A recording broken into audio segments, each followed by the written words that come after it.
sebagai pemateri, saya Nyanyi Maulida sebagai pemateri. Baik, materi pertama akan disampaikan oleh Intan. Yang pertama yaitu ada latar belakang. Struktur pasar mencakup seluruh informasi yang berkaitan dengan perilaku pelaku usaha dan performa pasar yang tergambar dari kondisi pasar itu sendiri. Dalam menentukan struktur pasar, terdapat sejumlah faktor yang mempengaruhi seperti jumlah pelaku usaha atau produsen, karakteristik produk yang ditawarkan, tingkat penguasaan teknologi, elastisitas permintaan, lokasi usaha, hambatan untuk masuk ke pasar, tingkat efisiensi, serta berbagai faktor lainnya. Secara umum, struktur pasar terbagi menjadi dua kategori besar, yakni pasar persaingan sempurna dan pasar persaingan tidak sempurna.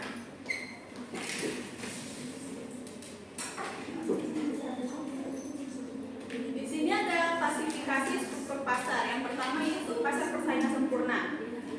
Pasar persaingan sempurna adalah struktur pasar di mana penjual dan pembeli jumlahnya banyak dan keadaan pasar tidak bisa dipengaruhi oleh penjual dan pembeli karena harganya terbentuk melalui mekanisme pasar dan hasil interaksi antara penjual dan pembeli. Yang kedua yaitu ada pasar monopoli.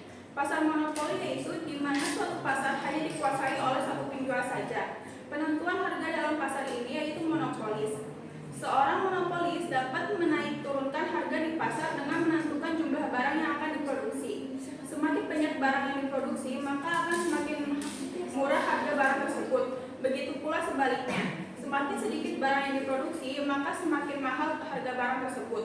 Yang ketiga yaitu ada pasar oligopoli, yaitu suatu bentuk pasar di mana hanya terdiri atas beberapa penjual untuk barang tertentu. Dengan begitu, penjual yang satu dengan penjual lainnya dapat mempengaruhi harga. Berdasarkan ciri-cirinya, pasar oligopoli terletak di antara pasar persaingan sempurna dan pasar monopoli. Akan tetapi lebih condong ke bentuk pasar monopoli. Yang terakhir yaitu ada pasar monopolistik, di mana produsen memproduksi banyak barang yang serupa akan tetapi memiliki perbedaan dari segi aspeknya. Pasar ini banyak kita jumpai di sektor jasa dan perdagangan eceran. Coba, aku mau tanya dong, tadi contoh pasar monopoli dan pasar oligopoli ya? Kemudian ada pasar persaingan sempurna. Oke, contohnya apa? Ini yang ngomong-ngomong, oke, silakan keluar ya. Oke, silakan. Contoh pasar monopoli ya Bu? Ya, monopoli, oligopoli dan pasar persaingan sempurna. Contohnya seperti apa? Supaya teman-temannya paham.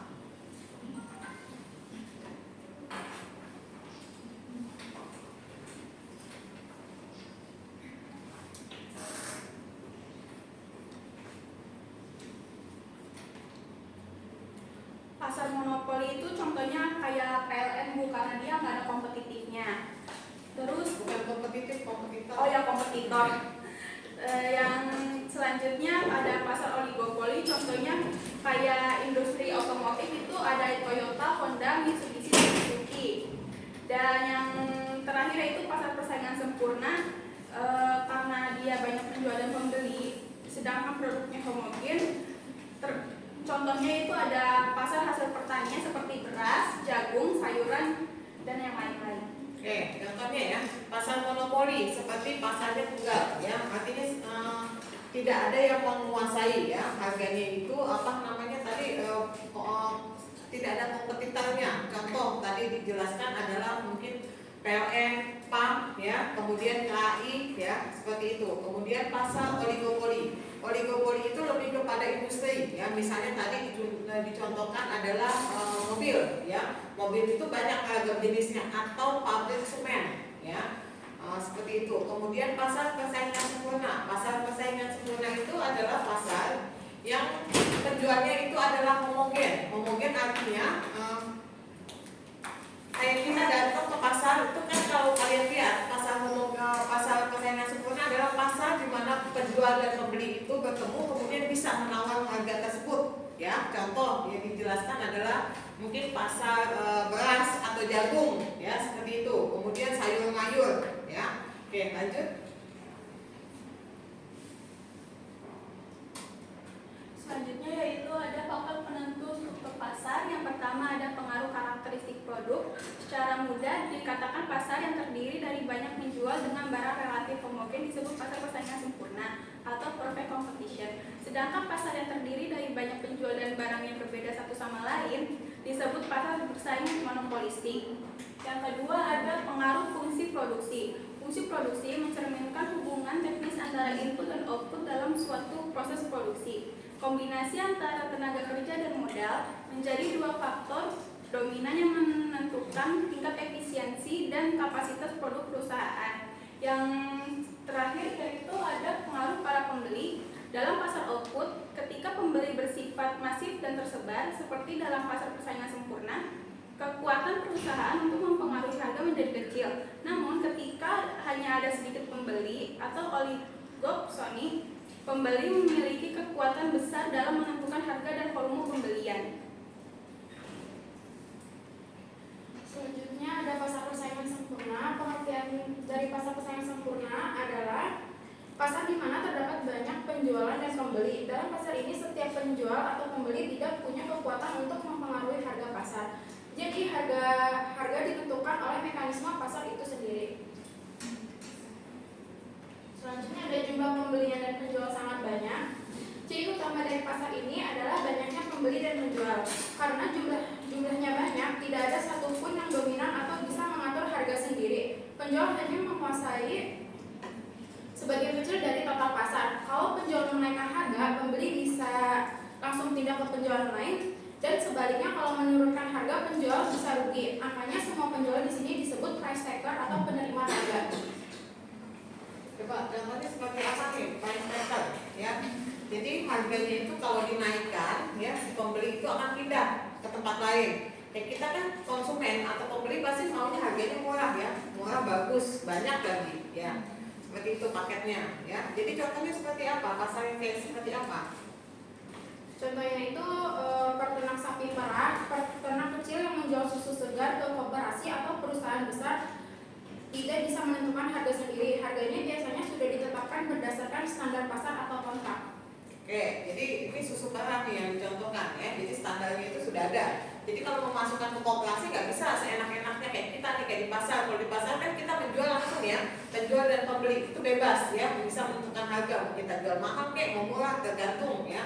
Kadang-kadang kalau kita sudah punya pelanggan ya, otomatis pelanggan itu pasti datang ke kita. Tapi kalau ini enggak, sudah ditentukan harganya ya oleh si koperasi tersebut. Supaya apa? Supaya dia bisa mengatur keuntungannya. Kalau koperasi ini beda ya kan, harus ada keuntungannya yang karena manajer itu lebih ke perusahaan. Tetapi kalau kita masuk ke pasar biasanya keuntungan langsung kan penjual dan pembeli, nggak ada pihak ketiga, ya nggak?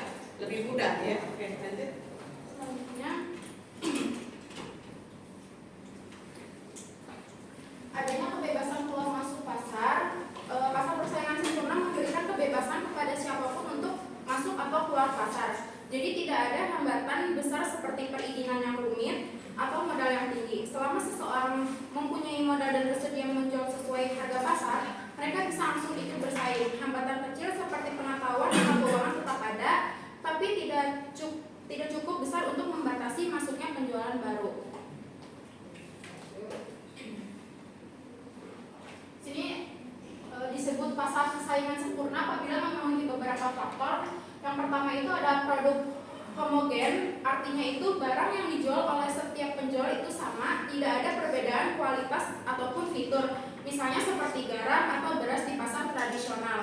Yang kedua itu ada pengetahuan yang sempurna, artinya semua pelaku pasar baik pembeli maupun penjual tahu dengan pasti tentang harga dan kualitas produk, jadi tidak ada yang bisa memanipulasi harga karena semua informasi terbuka. Yang ketiga ada output yang relatif kecil, maksudnya itu setiap penjual hanya menghasilkan sebagian kecil dari total produk di pasar, sehingga tidak ada yang bisa mempengaruhi harga pasar. Yang keempat, penjual sebagai price taker, artinya mereka hanya bisa menerima harga pasar, tidak bisa menentukan harga sendiri. Dan yang terakhir, ada kebebasan keluar masuk pasar, jadi siapa saja bisa menjadi penjual atau keluar dari pasar dengan mudah tanpa hambatan besar. Di sini ada kurva penawaran perusahaan dalam pasar persaingan sempurna. Dijelaskan bahwa kurva penawaran S adalah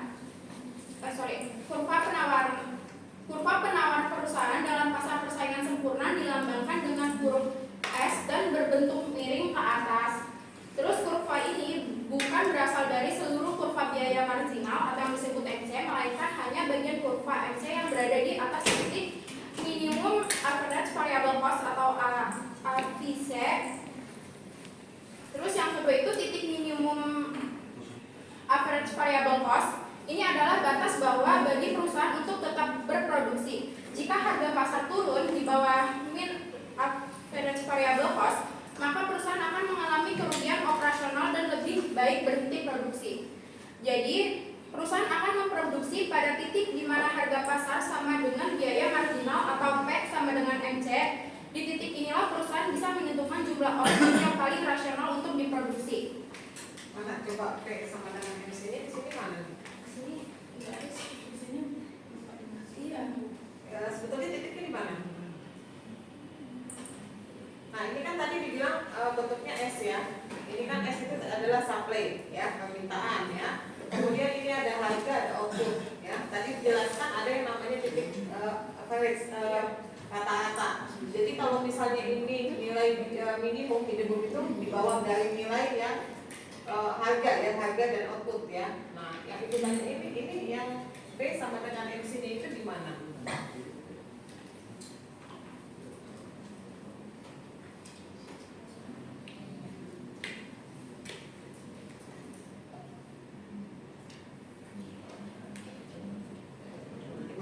Sama dengan MC. Sebetulnya P dan MC ini di sini ya, dari titik tengahnya ya antara harga dan output ya. Jadi di atas di bawah minimum, di atasnya maksimum ya. Jadi inilah titiknya ya, seperti itu ya. Ada tidak kalian masukkan? Oke, lanjut. Selanjutnya ada pasar monopoli. Struktur pasar monopoli merupakan struktur pasar yang bertentangan dengan pasar persaingan sempurna. Pasar monopoli merupakan bentuk pasar di mana hanya ada satu penjual atau produsen yang menguasai seluruh pasar untuk suatu jenis produk atau jasa. Di sini ada ciri-ciri pasar monopoli. Yang pertama itu memiliki satu jenis penjual. Pasar monopoli hanya memiliki satu penjual atau produsen saja, sehingga sepenuhnya menguasai pasar tanpa adanya persaingan dan penjualan lainnya. Yang kedua, penjual menentukan sendiri harganya dengan menguasai pasar. Maka penjual atau produsen dapat menentukan harga tanpa takut adanya persaingan dari pihak lain. Monopoli dipandang sebagai penentu harga, price setter, sehingga dapat menguasai harga. Yang ketiga, perusahaan lain sulit untuk memasuki pasar karena hanya dikuasai oleh satu jenis penjual atau produsen, maka penjual lain akan sulit masuk ke dalam pasar ini. Ada beberapa hambatan yang ingin masuk ke dalam pasar monopoli, salah satunya yaitu memerlukan teknologi yang canggih dan memerlukan modal yang besar, serta ada hambatan yang dapat berbentuk undang-undang. Yang keempat, konsumen tidak memiliki pilihan lain dengan adanya penjual atau produsen tunggal, maka dapat membuat konsumen kesulitan dalam membuat pilihan. Hal ini karena hanya ada satu jenis produk saja. Monopoli yang menentukan syarat-syarat penjual sepenuhnya karena pasar yang merupakan industri satu perusahaan. Contoh barang yang tidak mempunyai pengganti yaitu aliran listrik. Yang berikutnya ada penetapan harga dan output dalam monopoli. Dalam pasar monopoli, penetapan harga dan output dilakukan untuk memaksimalkan laba dengan memilih tingkat output saat pendapatan marginal sama dengan biaya marginal. Karena monopoli adalah satu-satunya penjual, mereka dapat menetapkan harga lebih tinggi dan memproduksi output lebih sedikit dibanding pasar persaingan sempurna. Hal ini membuat mereka bukan price tracker. Kurva penawaran dalam monopoli tidak dapat digambarkan secara umum karena hanya memiliki satu titik di mana MC sama dengan MR. Yang berikutnya adalah keseimbangan jangka panjang dalam pasar monopoli.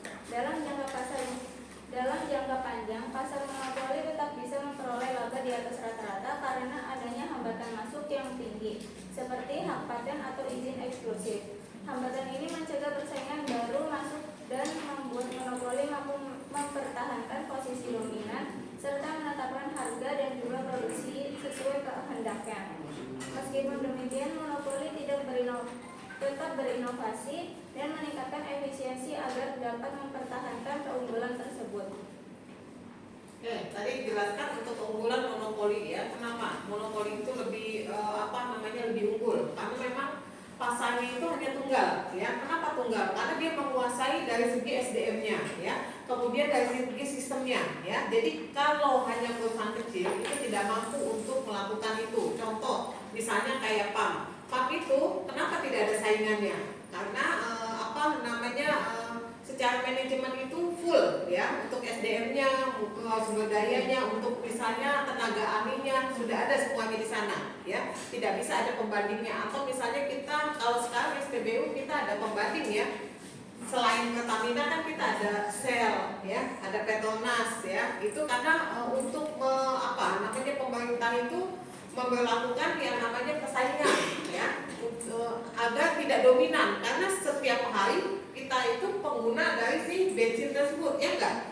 Kalau memang harganya terlalu melambung ya, itu akan membahayakan karena nilainya itu pada kurs dunia ya. Nilai tukarnya itu dihitung dalam bentuk US dollar. Tetapi kalau misalnya PLN, kan kita sering nih dengar ya, PLN tiba-tiba harganya naik, ya enggak? Tetapi kita konsumen ada nggak sempat demo? Nggak ada kan? Misalnya kita ngantri ini pada saat besok mau naik semua kita hidupin listrik, enggak kan? Beda kalau misalnya kita Pertamina, ya besok nih harga akan naik, kita semuanya malam-malam tuh pasti pada ngantri, ya, karena untuk menikmati ya hari terakhir di harga tersebut. Jadi kalian bisa membedakan untuk itu, ya. Oke, lanjut. Yang berikutnya ada pengaturan monopoli. Pengaturan monopoli di Indonesia diatur oleh Undang-Undang Nomor 5 Tahun 1999 tentang larangan praktek monopoli dan persaingan usaha tidak sehat. Undang-undang ini bertujuan untuk mencegah dominasi pasar oleh satu pelaku usaha yang dapat merugikan konsumen dan pelaku usaha lainnya. Selain itu ada juga pengaturan monopoli yang diatur dalam undang-undang khusus seperti UU tentang gas yang mengatur monopoli perusahaan gas oleh BUMN. Undang-Undang Nomor 5 Tahun 1999. Undang-undang ini menjadi dasar hukum untuk mencegah monopoli dan persaingan usaha tidak sehat di Indonesia. Definisi monopoli diatur dalam pasal 1 angka 1 UU 5/1999, yaitu monopoli adalah penguasa atau produksi dan atau pemasaran barang dan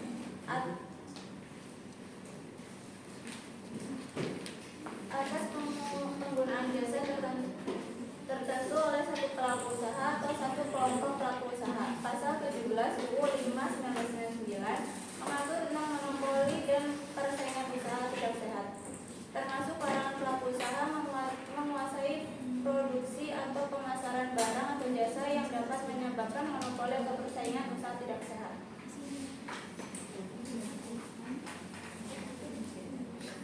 Yang berikutnya ada faktor-faktor penghalang masuk pasar monopoli. Yang pertama adalah membatasi sumber daya penting untuk pembuatan produksi. Yang kedua adalah membuat adanya hak paten dan hak cipta. Yang ketiga membatasi pasar sedemikian rupa akan menurunkan harga sehingga akan membuat kerugian.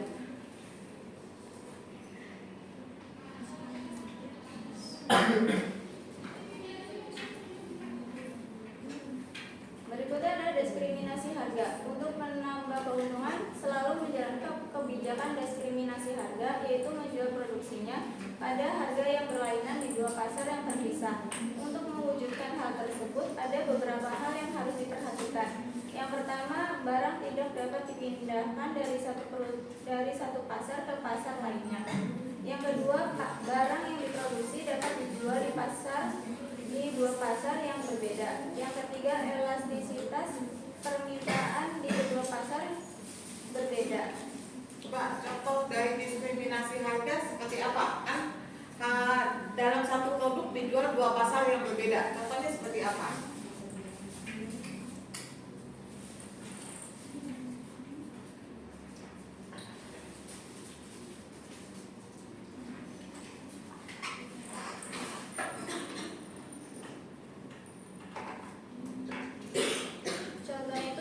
Pedagang di pasar menawarkan harga lebih tinggi kepada turis asing dibanding warga lokal.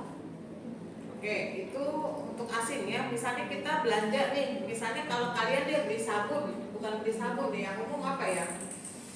oke, beli sabun ya, misalnya sabun mandi, kalian beli di Alfa sama beli di toko kelontong sama atau beda harganya?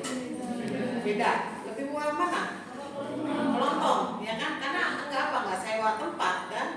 Ya, beda dengan Alfa, dengan produk yang sama, tetapi pasarnya berbeda, ya, seperti itu. Oke, lanjut. Yang keempat ada biaya yang dikeluarkan tidak melebihi keuntungan tambahan yang diperoleh. Yang kelima ada ciri pembeli di satu pasar berbeda dengan pasar lainnya. Selanjutnya yaitu ada pengaruh permintaan inelastis terhadap diskriminasi harga. Diskriminasi harga terjadi saat produk yang sama dijual ke segmen konsumen yang berbeda dengan harga berbeda.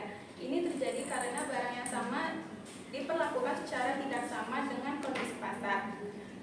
Diskriminasi harga terdiri dari 3 tingkatan. Tingkatan pertama, penjual menetapkan harga terbuka untuk masing-masing konsumen tergantung dengan intensitas persaingannya. Yang kedua, penjual menetapkan harga lebih rendah kepada pembeli yang membeli dalam jumlah lebih besar. Yang ketiga, penjual menetapkan harga berbeda kepada kelompok berbeda dari pembeli seperti customer segment pricing, product from pricing, image pricing, channel pricing, dan time pricing.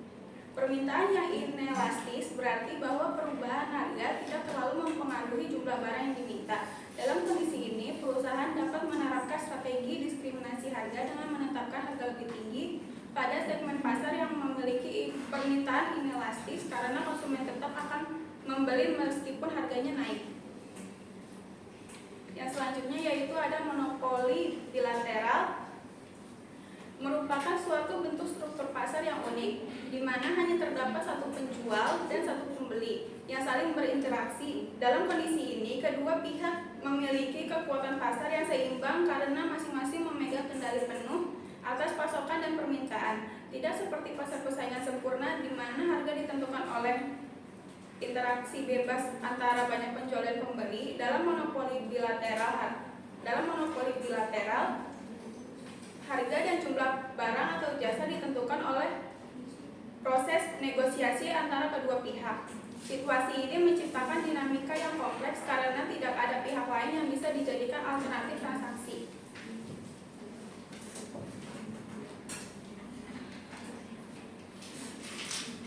Yang terakhir yaitu ada ukuran kekuatan monopoli. Kekuatan monopoli adalah kemampuan perusahaan untuk mengontrol harga karena tidak ada pesaing signifikan. Hal ini bisa disebabkan oleh hambatan masuk pasar seperti penguasaan sumber daya penting atau hak paten. Dampaknya bisa positif seperti efisiensi produksi dan inovasi, tapi juga negatif seperti harga lebih tinggi dan kualitas produk menurun.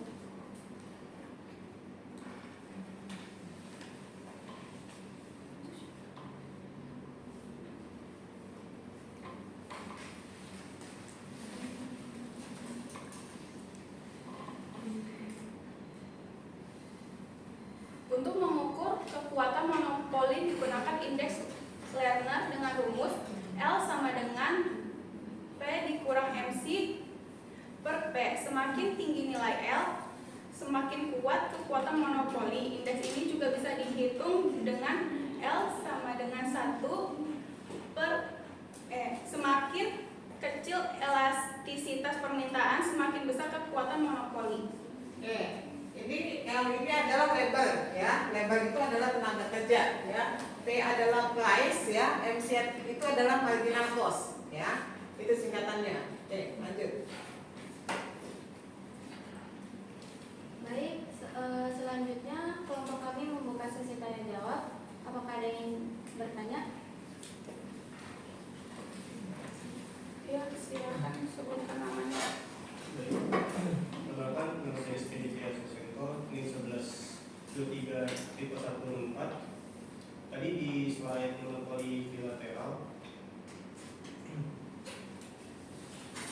ya, itu dalam kondisi monopoli bilateral strategi apa?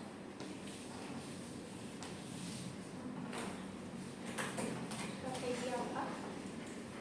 Yang bisa dilakukan penjual Yang bisa dilakukan penjual untuk meningkatkan keuntungannya. Keuntungannya.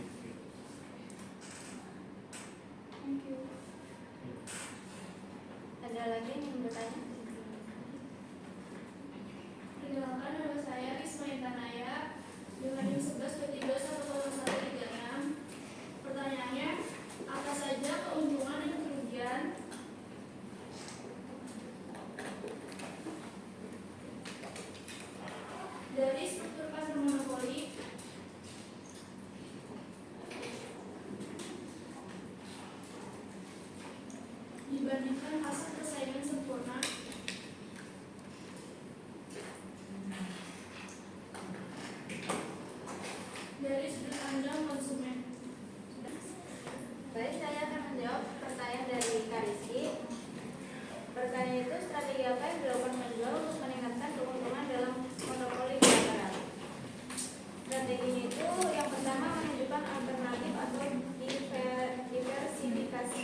menawarkan harga terlalu rendah.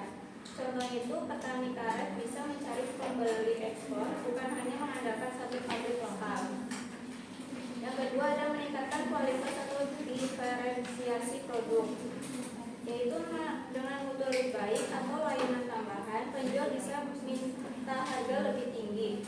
Contohnya itu, produsen kopi menjual kopi organik bersertifikat yang tidak bisa digantikan oleh pembeli lain.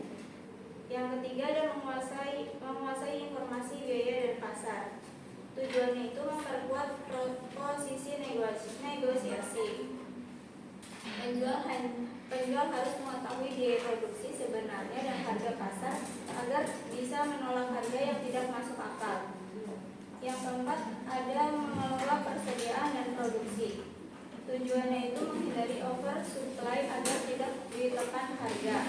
Penjual bisa menyesuaikan jumlah produksi agar tetap langka atau bernilai tinggi. Yang kelima ada memperkuat hubungan kontrak jangka panjang. Tujuannya mengamankan harga yang stabil dan menghindari tekanan harga mendadak. Yang keenam meningkatkan efisiensi produksi. Tujuannya menekankan biaya agar margin keuntungan tetap tinggi meskipun harga jual sulit naik. Selanjutnya saya akan menjawab pertanyaan Karisma.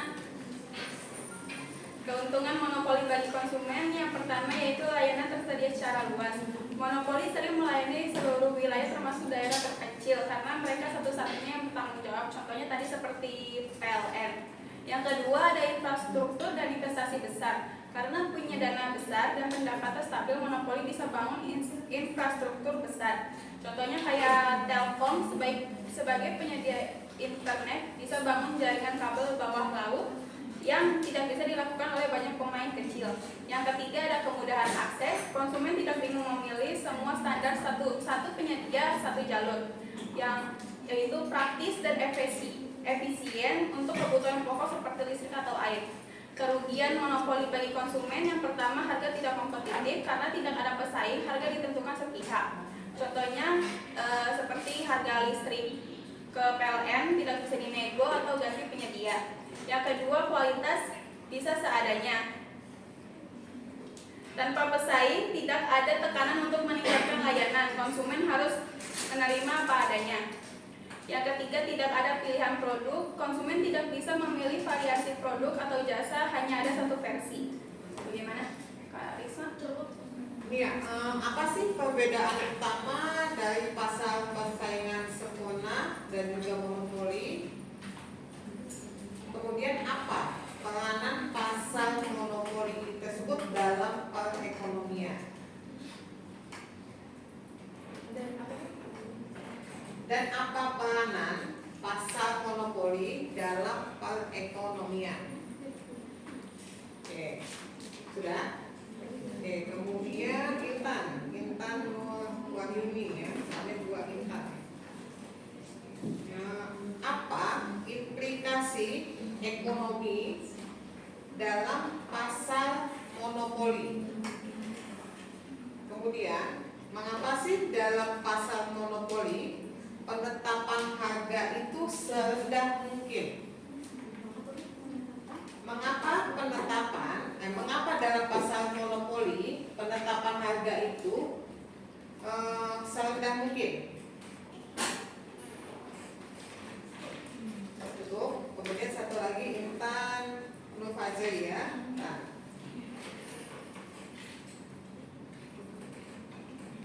Bagaimana sih cara perusahaan yang beroperasi di pasar persaingan sempurna itu untuk memaksimalkan keuntungan?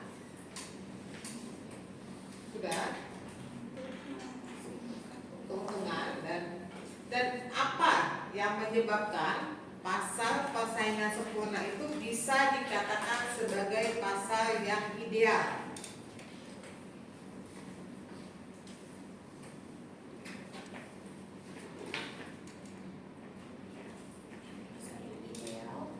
Nah, cukup. Silakan dijawab.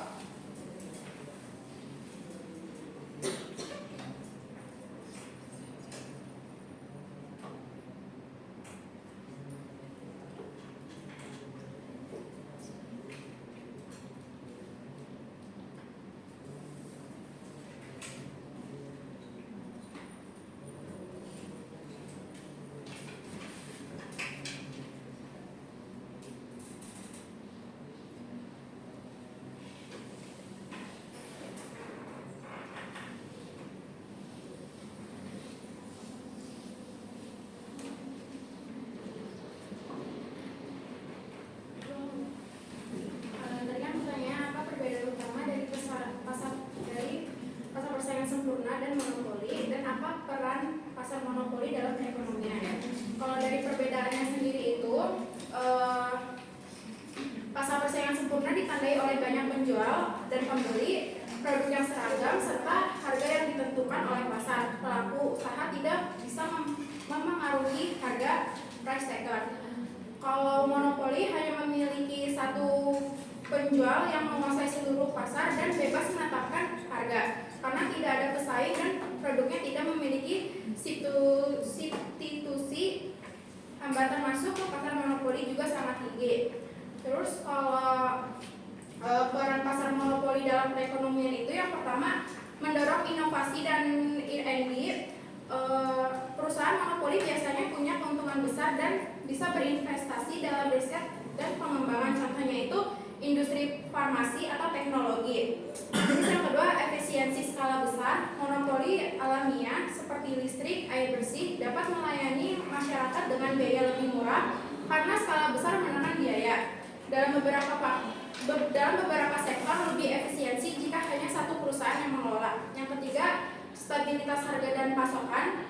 Tidak seperti pasar kompetitif yang rentan fluktuasi, monopoli bisa menjaga kestabilan harga dan pasokan. Ini penting dalam sektor kebutuhan dasar seperti energi dan air. Iya tadi ya.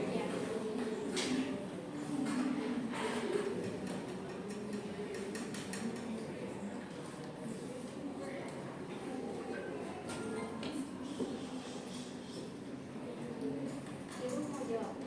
Oke, silakan kita Wahyu. Pertanyaannya itu tadi apa implikasi ekonomi dalam pasar monopoli dan kenapa pasar monopoli menetapkan harga serendah mungkin? Karena pasar monopoli merupakan pasar di mana hanya ada satu penjual yang menguasai seluruh penawaran suatu barang atau jasa. Implikasinya itu ada harga lebih tinggi dan output lebih rendah.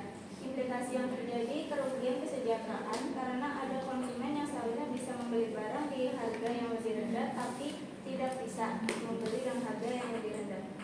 Yang kedua, efisiensi alokasi tidak tercapai.